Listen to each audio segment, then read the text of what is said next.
el triomf de la Granada. Sens dubte, el moment de la jornada es va produir al Collao, un camp que era inexpugnable des del 20 passat.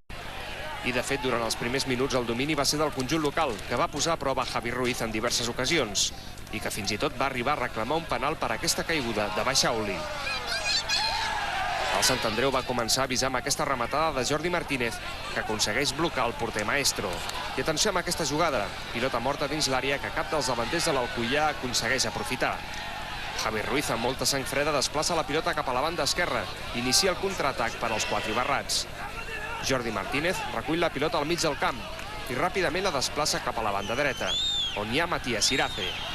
L'argentí serveix una magnífica assistència per a Sergio Santamaría, que supera la sortida del porter Maestro per marcar l'únic gol del partit.